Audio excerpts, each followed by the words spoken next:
Assalamualaikum warahmatullahi wabarakatuh. Saya Aframa Sinta, NIM 1913201001 dari Prodi Kesehatan Masyarakat Universitas Fordeko Bukit Tinggi. Di sini saya akan menjelaskan tentang dampak virus corona terhadap lingkungan. Dosen pengampu Santria Ibu Santria Deli Susanti. Sebelum saya masuk ke pokok pembahasan saya akan merupakan keluarga besar virus yang menyebabkan penyakit pada manusia dan hewan. Pada manusia biasanya menyebabkan penyakit infeksi saluran pernafasan, mulai flu biasa hingga penyakit yang serius seperti MERS dan SARS. Coronavirus jenis baru yang ditemukan pada manusia sejak kejadian luar biasa muncul di Wuhan, Cina pada Desember 2019. Baiklah, saya akan masuk ke pokok pembahasan saya, yaitu dampak virus corona terhadap lingkungan. Dampak virus corona terhadap lingkungan ada 7. Yang pertama, kualitas udara yang lebih baik, yaitu terhentinya sebagian besar kegiatan industri mengurangi tingkat polusi udara. Bahkan citra satelit mengungkapkan adanya penurunan yang signifikan terhadap tingkat global nitrogen dioksida NO2, yakni gas yang dihasilkan dari mesin mobil dan pabrik manufaktur komersil yang menjadi penyebab buruknya kualitas udara di banyak kota besar. Yang kedua, emisi CO2 berkurang yaitu seperti NO2. Emisi karbon dioksida CO2 juga telah berkurang di masa pandemi COVID-19. Ketika kegiatan ekonomi terhenti, emisi CO2 mengalami penurunan. Terakhir kali hal ini terjadi pada saat krisis keuangan pada tahun 2008 sampai 2009. Di Cina, emisi karbon dioksida turun sekitar 25% ketika kuncian atau lockdown ditetapkan menurut Carbon Brief. Namun perubahan ini hanya bersifat sementara. Ketiga, dunia baru untuk satwa liar. Beberapa binatang cenderung bermunculan akibat ketidakhadiran manusia.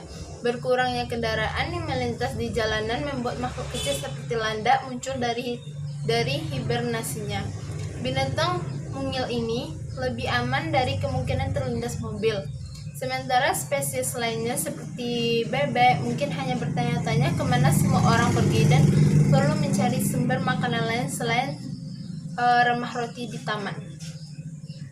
Yang keempat, menarik perhatian pada perdagangan satwa liar dunia, yaitu konservasionis berharap pandemi COVID-19 akan membantu mengekang perdagangan satwa liar global yang menjadi penyebab kepunahan sejumlah spesies.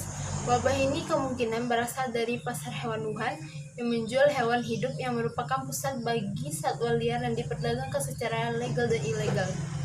Perlu tindakan keras terhadap perdagangan satwa liar hidup. Yang kelima, saluran air mengalir jernih. Tak lama setelah Italia memberlakukan lockdown, sebuah foto kanal yang jernih di Venesia tersebar ke seluruh dunia dengan bersandarnya kapal pesiar untuk sementara waktu.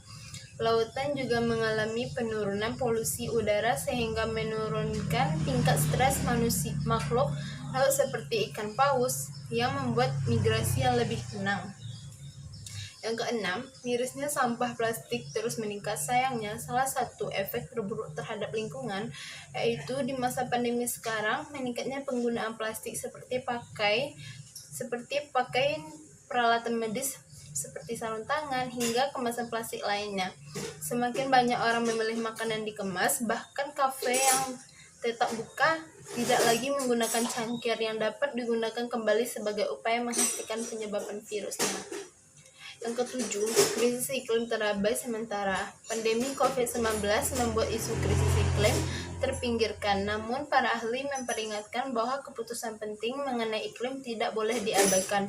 Walaupun konferensi iklim PBB ditunda hingga 2021, meski emisi mengalami penurunan sejak pandemi terjadi, sayangnya kita belum melihat perubahan yang luas dan berjangka panjang sebagai hasilnya.